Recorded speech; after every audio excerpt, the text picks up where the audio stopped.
CITU Telangana రాష్ట్ర 5వ మహాసభలు ఈ రోజు నుండి 9వ తారీఖు వరకు మెదక్ పట్టణంలో నిర్వహించుకోబోతున్నాం. ప్రారంభంగా ఈ రోజు కార్మికులతో ర్యాలీ ఇక్కడ బహిరంగ సభ జరుగుతూ ఉంది. సిఐటియు గురించి ఉమ్మడి మెదక్ జిల్లాలో కార్మిక వర్గానికి సంఘము దేశవ్యాప్తంగా కార్మిక వర్గ సమస్యల మీద కార్మికుల హక్కులను రక్షించుకోవడం కోసం కేంద్ర ప్రభుత్వం రాష్ట్ర ప్రభుత్వాలు కార్మికులకు వ్యతిరేకంగా తీసుకుంటున్నటువంటి నిర్ణయాలు పరిపాలనను అడుగడుగునా ప్రతిఘటిస్తూ కార్మిక వర్గం అండగా నిలబడుతున్నటువంటి సంఘం సిఐటియు. ఈ సిఐటియు యొక్క మహాసభల సందర్భంగా అనేక అంశాలు ఈ 3 రోజుల పాటు ఈ మెదక్ గడ్డ మీద చర్చించబోతున్నాం. ఇవాళ కేంద్రంలో ఉన్నటువంటి ప్రభుత్వం పచ్చి కార్మిక వ్యతిరేక విధానాలు అవలంబిస్తూ ఉంది. ఈ ప్రభుత్వం మొత్తం దాడి కార్మికుల మీద కేంద్రీకరించింది. మరి ఎన్నో సంవత్సరాల నుంచి బ్రిటిష్ వాడున్న కాలం నుంచి పోరాడి మనం సాధించుకున్నటువంటి అనేక మన హక్కులన్నిటి కూడా ఈ ప్రభుత్వం ఇవాళ రద్దు చేసి యజమానులకు అనుకూలంగా చట్టాలు మారుస్తున్నటువంటిది మనందరం కూడా గమనిస్తున్నాం. ఇవాళ భారతదేశంలో కార్మికులను ఎప్పుడు కావాలంటే అప్పుడు పనిలో పెట్టుకుంటాం, మాకు అవసరం లేదనుకుంటే తొలగిస్తాము. వీళ్ళకు ప్రత్యేకమైన హక్కులు చట్టాలు రక్షణ ఏమీ ఉండకూడదని చెప్పి ఇవాళ యజమానులు చాలా సంవత్సరాల నుంచి డిమాండ్ చేస్తున్నారు, కోరుకుంటున్నారు.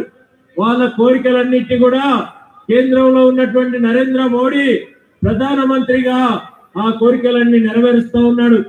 కార్మికులను మాత్రం కట్టుబానిసలుగా ఇవాళ మార్చుతున్న పరిస్థితి ఉంది.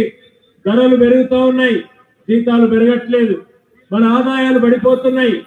ఇవాళ కేంద్రంలో ఉన్నటువంటి ప్రభుత్వం అతి తక్కువ వేతనము ఎంత ఉండాలో నిర్ణయించాలని కమిటీలు వేస్తే రోజుకు 178 రూపాయలు సరిపోతుంది అని చెప్పి ప్రభుత్వ పెద్దలు సెలవిస్తున్నారు. మరి ఇప్పుడు కొత్తగా వచ్చేటువంటి లేబర్ కోడ్స్ పేరుతో ఇవాళ ఆ మాత్రం హక్కులు కూడా లేనటువంటి స్థితిలో మరి ఆ 178 రోజుకు తీసుకొని పని చేద్దామా, లేకపోతే ఇవాళ మన హక్కుల కోసం మన జీతభత్యాల కోసం మన ఉద్యోగ భద్రత కోసం ఇవాళ ఈ పాలకులతోటి పోరాటం చేద్దామా ఆలోచించుకోవడమే మనందరి ముందున్న కర్తవ్యం. సిఐటియు రాష్ట్ర మహాసభ కూడా ఈ కర్తవ్యాన్ని చర్చించబోతా ఉంది. ఇవాళ సిఐటియు అఖిల భారత మహాసభలు డిసెంబర్ 31 నుండి జనవరి 4వ తారీఖు వరకు ఆంధ్రప్రదేశ్ రాష్ట్రంలోని విశాఖపట్నం నగరంలో జరగబోతా ఉన్నాయి. అక్కడ కూడా ఇదే చర్చించబోతున్నాం. ఈ దేశంలో ఉండే కష్టజీవులు ఐక్యమై పోరాడితేనే ఇవాళ మొత్తం వ్యవస్థలో మార్పు తీసుకురాగలుగుతాం. ఇవాళ మనం కొంతమందిని నమ్మి ఓట్లేస్తున్నాం. ఓట్లు వేయించుకునే సందర్భంలో చాలా విషయాలు చెప్తున్నారు, మరి చాలా విమర్శలు చేస్తున్నారు. కానీ తర్వాత అధికారంలోకి వస్తే అవే అమలు చేసే పరిస్థితి ముందుకొచ్చింది. అందుకే ఇవాళ మేము అడుగుతున్నాం, పోరాడదాం రండి, అందరం ఐక్యమైదాం. పోరాడే వాళ్ళే కార్మికులకు నిజమైనటువంటి మిత్రులు, మరి మాటలు చెప్పే వాళ్ళు కాదు అని చెప్పి అడగాల్సినటువంటి సమయం కూడా మన దేశంలో రాష్ట్రంలో మన ముందున్నది. ఇవాళ కార్మికులతో పాటు వ్యవసాయ కార్మికులు రైతాంగం కూడా అనేక సమస్యలు ఎదుర్కొంటా ఉన్నారు. మనందరం కూడా క్షేత్ర స్థాయిలో ఈ వర్గాల అందరము ఒక్కటైతే శ్రమ చేసే వాళ్ళం, సంపద సృష్టించే వాళ్ళం, ఈ దేశంలో జీడిపి పెంచే వాళ్ళం మనము. ఇవాళ మనం శ్రమ చేస్తూ సంపద సృష్టిస్తూ యజమానులను పాలకులను అడుక్కోవాల్సిన పరిస్థితి మనకి ఎందుకు వచ్చింది ఒక్కసారి మనందరం ఆలోచన చేయాలి. అందుకే సిఐటియు ఈ దేశంలో కష్టజీవుల గొంతుకగా ఉంది. ఇవాళ సిఐటియు ఈ కేంద్ర ప్రభుత్వం నిరంకుశంగా మన మీద ఏదైతే దాడి చేస్తూ ఉందో లేబర్ కోడ్స్ పేరుతో శ్రమశక్తి నీతి పేరుతో రకరకాల పేర్లతో దాడి చేస్తా ఉంది. ఇవాళ కార్మిక వర్గంలోకి మన సంస్కృతి భావజాలం తీసుకొస్తారంట. ఇవాళ మన చట్టాల మీద పాశ్చాత్య ప్రభావం ఉందంట. ఈ మాట రాజకీయ నాయకులు కాదు, లేబర్ అధికారులు మాట్లాడుతూ ఉన్నారు. లేబర్ అధికారుల గొంతు మారుతా ఉంది.